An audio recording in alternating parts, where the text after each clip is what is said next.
Growing up, I think it was John Williams' scores that got my attention, that really made me recognize what film music was and what it could do and what it could add to a movie. Scores like E.T. and Jurassic Park, those I really remember from my childhood. I just loved composing more than I ever loved playing piano.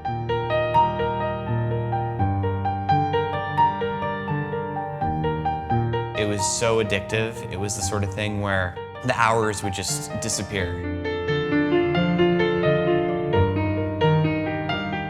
When I was in college, I met Damien Chazelle.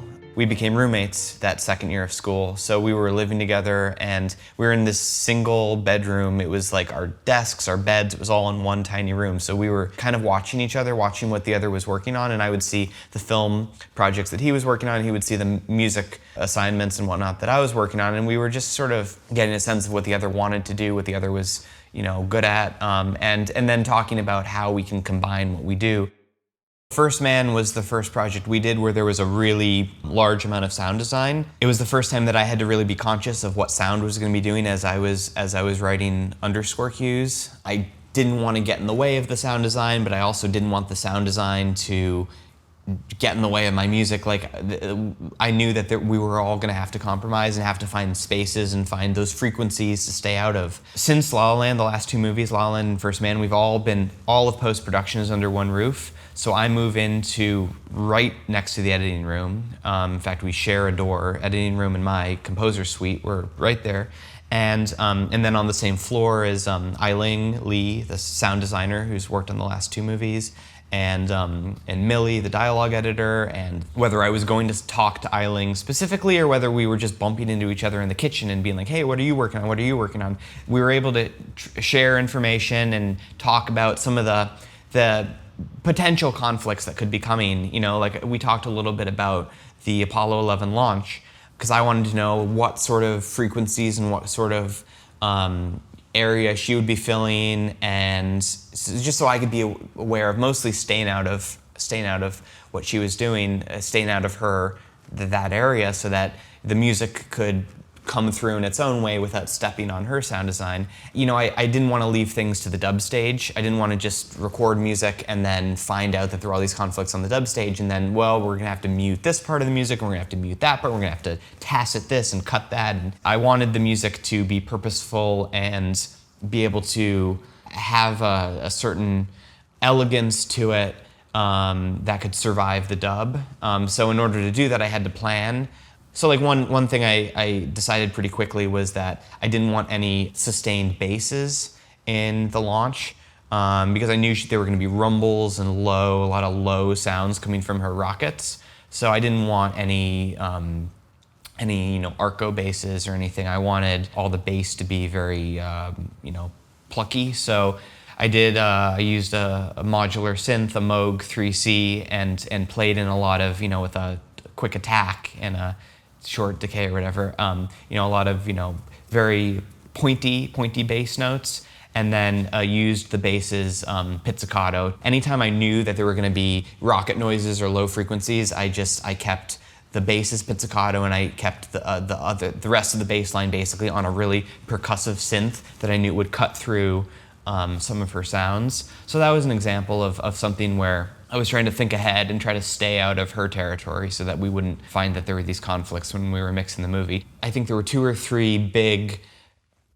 proper test screenings with, marketing audiences and all that, which were really helpful because we put everything in the Avid. Sometimes their feedback is helpful, sometimes it's not. It's also just so helpful for us to watch it in a theater with other people and to kind of feel their energy, feel where they're bored, where they're engaged, see how the movie's playing for ourselves and for also other people. But on a weekly basis, that was again an opportunity to put my work in progress cues and her work in progress sound design into the cut, and we could start to figure out how the sound was interacting. And that's another reason that I love being there on site with them, and the reason that we try not to use temp music is so that we can be putting our own ideas into the movie from the very beginning of the edit.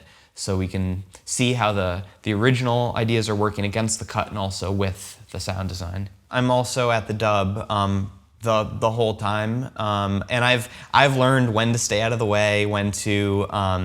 The first time we did it, Whiplash, we were all very green. I was extremely green myself, and I didn't know yet like when and how I'm allowed to give notes, so I just annoyed that mixer all the time. I was like, hey, I think the music is a little quiet there, and I've learned not to do that. You know, sometimes music should be low. Sometimes the music, I've learned, you know, what's good for the movie. But I love being at the dub. I'm very lucky that Damien wants me at the dub to be able to problem solve from a musical perspective, because you know they'll know that there's a problem but they won't know exactly how to fix it. Like maybe there's something low that's getting in the way, and they're totally right, like the low thing is getting in the way and it should be dealt with, but they'll say, oh, I think it's the brass, let's just get rid of the brass here, and I'll be like, whoa, that's a bassoon. First of all, it's not in the brass stem, that's the bassoon, and I'll suggest a way to mix it. Or one thing I started doing with La La Land was I had a MIDI keyboard at the dub for the whole time, so that I could spit out some new MIDI parts as band-aids when I had to, so that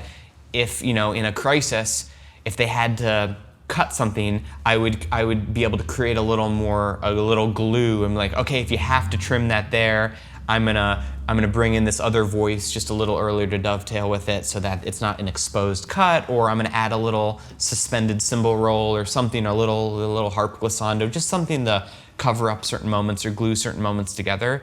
Andy Nelson, a Brit who mixed La La Land, and John Taylor, who mixed First Man, they're both so good with music, first of all, and they're such artists, and really they have such a great sensibility for the whole movie as well as how music fits into the movie, which is why Damien works with them. But they've been really good to me in terms of making sure I'm happy, and you know, asking me if I'm cool with stuff, and you know, or how I would handle certain issues. So it's really been fun being on the dub stage and working with them, and seeing the movie kind of get finalized.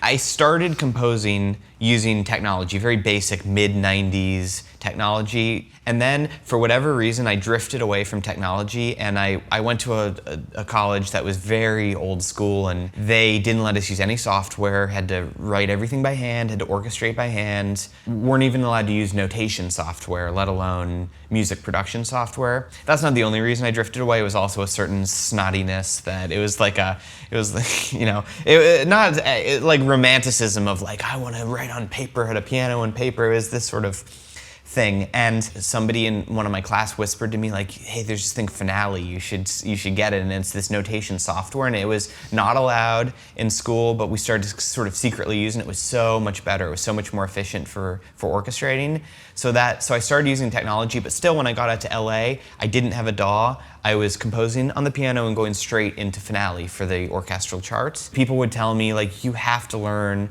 Logic or Cubase or one of these programs, and I would be like, nah, this is working. Like Damien, you know, he trusts that it's gonna work orchestrated, and he'll listen to it on piano, and he imagines, and he'll listen to the thing that Finale spits out, and he can imagine. And people would be like, no, trust me, like you have to learn a DAW. And I'd be like, no, it'll be fine. And then we got to La La Land, and I realized, oh, okay, yeah, this is why film composers know technology stuff. It's because you have to demonstrate that your music is gonna sound like music eventually.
Our group of collaborators grew a little bigger. Now there were producers, there were studio executives, there were all sorts of test audiences. There were all these people who needed to hear the music represented closer to what it would be eventually when it was recorded by an orchestra. I learned, okay, I'm gonna have to learn Logic, and it's totally changed my life using Logic, using sample libraries. Up until that point, I had a totally kind of reverse workflow, which is, like I said, I would go straight from the piano into finale, and the way that we made the mock-ups for La La Land for pre-production, so that we could play those songs on set, so that we could blast Another Day of Sun or any of those songs on set, was an executive music producer, a British guy, Maurice DeVries, and his team, who would take the MIDI out of finale. I would just extract the MIDI, and they would pull the MIDI into Logic and then assign the samples to all the MIDI tracks. And then put in the automation and whatnot. And that was how we made the mock-ups, which was kind of reverse of the way that normally you do it, which is to sketch into the DAW and then orchestrate later. I was orchestrating first and then using that MIDI to create the mock-ups. And that worked for pre-production, but then towards the end of the movie, once we got to post-production and I was actually scoring La La Land, Marius and the team, they were gone, so it was just me and in the editing room with Damien and Tom Cross and having to create these score mock-ups. So I very quickly got Logic. I realized why everybody was telling me for years I needed to do it. I did it. So because I orchestrate, I'm very conscious when I'm working in the DAW of trying to use an orchestrator's brain as I'm doing it, so that I don't create headaches for myself later. DVCs and exactly what's going to be on the first violins versus the second violins versus the violas, and making sure the voices are kind of spread correctly. I try to be conscious of how many voices I have available. So if I know there are only going to be 4 trombones or 6 trombones, I don't just grab as much brass as I can. It seems like once a movie there's a cue where I'm getting the note more, thicker, heavier from Damien. And so I start adding more to it. I just want to get the cue approved and into the movie, so I just start piling stuff on in a way that I know is impractical and is going to cause a nightmare later. But I at that point, it's usually like once a movie, I just want to get the cue done. So then when I get to orchestrating, it's like there are way too many voices in the horns or the trombones, or the voice leading is a mess because I just started playing in more ideas, and it's I got away with it in the DAW, but it's too many conflicts for the orchestra. So I have to untangle it, and I have to pick through what I did and start to think about what I really need. But I really try to avoid that. I really try to think about the available voices, the voice leading, all of that when I'm playing into the DAW, so that it'll transition as smoothly as possible into an actual orchestration. I like to write for the orchestra contrapuntally. I love independent motion. I love independent voices. I love everybody in the orchestra to kind of feel like they have their own melody, to feel like they have an important part. I prefer not to have people feeling like they're a part of a block. So like within the 4 horns of La La Land, I try to do a lot of time horn chorale textures, which is all 4 of those voices have their own melody, and they're all kind of speaking to one another, handing off little melodies, and they're all in conversation with each other. And again, I try to do that within the woodwinds. I try to do that between sections, between the horn talking to a clarinet, talking back to the horn. And so there's a lot of counter melody and counterpoint. And because of my background, I'm used to scene stuff, because like I said, I started orchestrating before I was using a DAW. I'm used to seeing that sort of horizontally on the page. There's a visual component for me. There's a huge part of making sure that the voice leading is right and that the counterpoint is right, is seeing it. I have to kind of see the voices moving on the page to make sure I'm avoiding unwanted parallels, or that that there's just an elegance to the way that this thing dovetails with that thing, which hands off to that. So it's really hard for me to go into the DAW where it's represented visually very differently. There's piano roll and there's these little MIDI notes, and I can get something from it, but it's not the same as actually seeing it on the page. It's been a hard transition to try to use purely my ear when I'm adding new stuff into, when I'm layering contrapuntal orchestral writing into the DAW. It's like I'm having to listen to things in totally other octaves to try to hear is that motion all right? Is that motion not all right? And you know, I can hear a lot, but there's stuff that I just miss because I'm so used to that visual component. It's just orchestration for me is so visual. It's almost like painting a little bit, and I know it sounds pretentious, that's super pretentious, but it's like you're filling in, it's just like a little there and a little there, and you're like filling in, and I need to see it to kind of know that it's working. So even if I've been sort of disciplined in sort of how I'm writing into the DAW, I'll get to the orchestration phase, and I'll be working in finale, and as I'm actually notating it there, with the mouse. That's the other thing. I love using the mouse. Other people, you know, they like to play in with MIDI into finale, and I think because I was using a pen, I love putting the notes there, and I love, you know, quarter note, eighth note, quarter. I love putting those notes there and drawing the slur and putting the staccatos there. I love that. Once I get to that phase, there will always be things just because of the new visual component to it where I'm like, oh, that doesn't look right. Even if it's just, you know, a dovetail, it's like I'll see the way that a note overlaps and be like, oh, you know, I only dovetailed it a quarter note in the DAW, but it really should be a beat and a half, you know, kind of overlapped between that handoff. So it's like there are things where it's seeing it on the page that really tell me what's right. And because I had such a traditional music theory counterpoint background, it's actually one of my biggest challenges as a composer is letting go of those rules and being like, you know, parallel fifths aren't always bad. And a lot of times I hear music from other people who break the quote unquote rules. I'm like, my brain has been wired to think a certain way not to do that. And I kind of envy your background for you know, thinking a different way and for being willing to do that. So that's one of my challenges and one of the ways I'm trying to grow. I love to give the instruments in the orchestra something melodic, and I also think it's good. It's something I like to do for the musicians.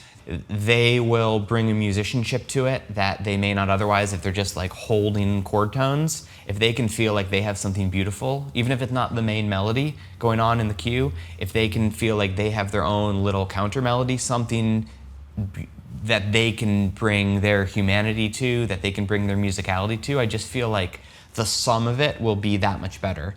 The tapestry as a whole, it'll be full of musicians playing expressively, bringing musicality, bringing humanity to it, and the sum of it is just greater than all of those little counter melodies combined.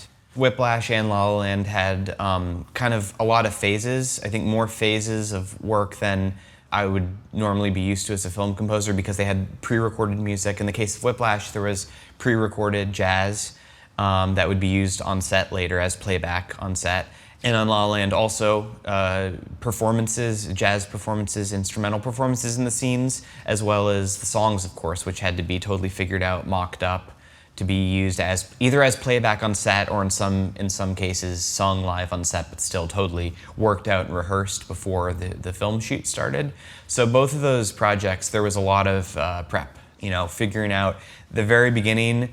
We just want to know what those melodies are. So before anything, Damien and I start talking about what are the main themes and what are those melodies going to be. So for Whiplash, the main melody that Damien wanted to know from the very beginning was this, we call it Fletcher's melody.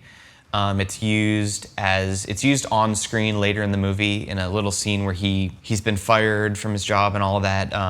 Andrew, the drummer, wanders into a jazz club and Fletcher is at a piano playing this very simple tune. It's kind of meant to show he's not the greatest musician in the world, but he has a heart. We started with that melody and then we knew that we would want to use it throughout the underscore. We would want to sort of pepper it throughout the movie. It would be used sort of in this on-screen use and then in the score, and it would kind of be the emotion. It would be the heart and emotion of the movie, of the score.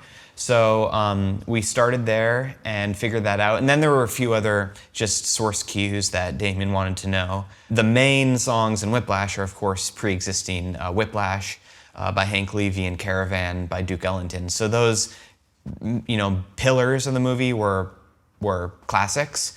But there were a few other source cues and tunes that we also wanted to figure out that, again, had emotional needed to have a sort of an emotional purpose in the movie. So like one of them is Andrew and Nicole, who he dates for a little while. They're on a first date at a pizza parlor, and they're connecting, and there's a tune on the radio. And first it's just playing in the background, but then Andrew points it out. It was a source cue, it was on the radio, but it'd have the feel of them starting to connect, as well as also hopefully being believable as a period source cue. So that was one tune. Another tune that was important to us to figure out early on was this song, Casey's Song, which Fletcher, when he's telling his band about a really important student who died recently, Fletcher was really shaken, and he puts a CD in the player and plays this trumpet piece by this student who's just died. And again, it had to sort of be believable, but that is something that the student would have played, but it had to also serve a little bit. It's not score, it's a source cue, but it had to bring a feeling to that scene, this sort of nostalgia, sort of pain, a sweetness and a pain that Fletcher is feeling as he's thinking about this student who he loved. So those were the kind of tunes that we were figuring out early on with Whiplash, and then afterwards there was the job of watching the cut and putting in actual score cues, which like I said, we drew on melodies that we used. And I did the same thing for La La Land, was try to make the actual dramatic score draw on melodies either from the songs or the jazz pieces. And La La Land was a similar process. It was, again, lots of jazz source, but then of course the songs, I think there are 5 or 6 songs in the movie, and we had to figure those out. We start with melody. Damien and I went back and forth in the case of some of the songs over the course of years, figuring out those tunes, settling on tunes, listening to them for a year, and then throwing them out, deciding we can do better than this, and moving on. So it was a long development process, and then after we had all the songs, after we felt like they were kind of felt right as melodies and sort of felt right structurally, then we gave them to Pasek and Paul, Benj Pasek and Justin Paul, who are amazing songwriters who wrote all the lyrics. So they were putting the words to those melodies, which was an incredibly difficult task for them because they were working with melodies. And we negotiated a few things here and there. They'd be like, hey, this half note, can you break it into like 2 quarters? Like, it'd be great to have another syllable. And so we would compromise certain things, but for the most part, they were fitting words to melodies, which is so difficult and so amazing, the way that they were able to tell story and bring us into, show us who these characters were. There are all these phases of production. There's the whole development of the material, figuring out the melodies, working with Pasek and Paul as they write the lyrics, and then also working on those musical pieces that are later going to be on screen. So like all those solo piano pieces that the Ryan Gosling character Sebastian plays, like those all had to be figured out. We had to think about the scenes and how that tune would be structured. When Mia walks into the restaurant where he's playing, at what point in the tune is she going to walk in, how it's going to grow from there, when it's going to transition from the sort of romantic theme into more of like a free jazz feeling thing. All of that had to be thought out, and I'm just listening to Damien because the movie's in his head. He's seen the whole movie, and he's seen every shot of the movie. He's literally seen the shots of the movie. I have demos, I have piano demos of things like the epilogue. It's like a 7 or 8 minute instrumental at the end of the movie. And I have a version of this where it's all piano, and then we have a recording of Damien over it, talking about describing every single shot. So he's like, okay, now the camera's behind them. Now we cut to the camera in front of them. Now the camera, pans over to, he's describing like to the beats of the piano demo, where the camera's gonna be, where all the cuts will be. I mean, this is months before he shot the movie. He's seen the movie in his head. Something as simple as an instrumental piece that'll be played in the back of the jazz club. Again, I'm talking to Damien, I'm saying like, what does the shape need to be? What are the shots gonna be? Or he's telling me what the shots are gonna be and what that means for the music. And then we're figuring it out. We're demoing stuff up in MIDI land first. And then we went into the studio. We had a few pre-record sessions for La La Land with a jazz band. So Randy Kerber on piano, he was the sound of the piano in the movie, and then a great band of other players, Peter Erskine on drums, and amazing players. We had record all the jazz combo pieces, and we were in the studio with them. Again, we had MIDI versions, but you get into the studio and Peter does something amazing, and Randy starts soloing, and Wayne Bergeron on trumpet. It's just a great, great group, and so you kind of let it evolve in the studio. Again, all with the goal of fitting the scenes, fitting the structure of what it needs to be, but you have great jazz musicians like that, and you just let them go. And of course, in the charts at that point, I've made arrangements that are sometimes written just like any jazz arrangement. You know, there's a head that's written, and then there's sometimes other sections that are arranged, and then there are solo sections. So there are whole parts that are just slashed out with chord changes or whatever. So you give them those moments to go free. And again, that's in conjunction with the way Damien has envisioned the scene. So like there are pieces in the jazz club where Damien said, I want to be on the trumpet for 8 bars here, and I want to be on the trombone for 4 bars there. And he's told me kind of where he wants to feature different musicians. So I've gone into the arrangement and I've kind of laid those solo sections out based on what he's envisioning for the scene.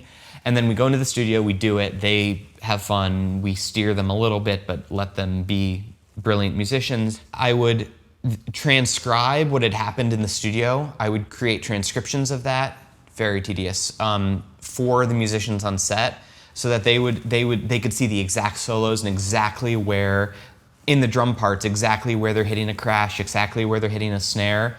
Some of that was followed, some of that wasn't, but for the most part, there were different musicians on set than had been in the studio. And jazz musicians are amazing at improvising, and sometimes they don't want to read other people's solos. So basically, I would be on set trying to make sure stuff was following as closely as possible the great pre-records we had made with Randy and Peter Erskine and Wayne Bergeron and all those great players. There were always just things that they did differently, where you could tell the fingering on the trumpet was not perfectly matching, or they did something totally different and it was not matching what we had pre-recorded. So then we would go back into the studio in post-production and we would post-sync. So we'd be like, okay, we can keep all these sections, but we gotta redo just these bars of the trumpet solo to match what they did in their fingers, and a lot of adding things and deleting things in the drum part, because the drummer on set would hit things that weren't in the pre-recorded track, or wouldn't hit things that were in the pre-recorded track, and we don't want like a very prominent whack on the snare when you're not hearing that. So we would go and we would try to post-sync some things. They would have to set the mics up all the same way and try to match it as closely as possible and recall the sound. And then, like, to make it even more tedious, then we would get to the edit and find that as Damien and Tom Cross were editing the movie, shots would get rolled and shots would get changed, and now things were out of sync. So there was one moment where Randy, the pianist, the amazing pianist who pre-recorded everything, was on screen, and he had originally played it on screen, and then then I transcribed it so he would remember what it was, and then he replayed it on set, and he played it perfectly. It was perfectly in sync to the pre-record, but Tom and Damien had to roll a shot, so now the hands were totally out with what the piano was doing, so I had to write. But the hands were pretty clearly on screen. It was in the background, but you could see definitely the rhythms and the up and the down on the piano of what he was doing. So I had to write a new kind of comping piano part to fit what was on screen. And what was on screen, because it had been rolled, was not rolled really an amount of time that made sense musically. In fact, it kind of put the syncopations out to an awkward point. It's like the syncopations were almost opposite of what you would want to be. But I had to write, that's what was on screen, and that's the cut, that's how they wanted to lock that scene. So I had to write a new piano part that would hit all the same rhythms and kind of match the up and the down on the piano, but would also make sense musically. So that was one of the more interesting challenges, was to basically, write a new comping part to fit what was on screen, and then go back into the studio for like a third time with Randy and say, I know you would never play this, you would never choose to comp in this way, but this is what's on screen. Can you play this weird sort of syncopated rhythm it'll work? I mean, there's so many pieces of advice I could give, but one piece would be never be satisfied with something being good enough. Something can always be better. Something you can always put more time into something. Usually more time will make something better. Sometimes you can overthink things and overwork things. Be willing to take something that you spend a lot of time on and that you really love and that may be really, really, really good, but maybe just not quite right or not quite good enough, and get rid of it and start over. And that's something we've done. The song melodies on La La Land or the score melodies in other movies, we go through iteration after iteration after iteration and just throwing out until we feel really, really good about them. It's the same with Damien too, that kind of gets us to keep going and never really being happy enough. And when we do finish something, it's because the time is up. It's because it's the post supervisor says, like, you have to send the music to the stage, you're done. I look back at everything I've done and all I hear are mistakes.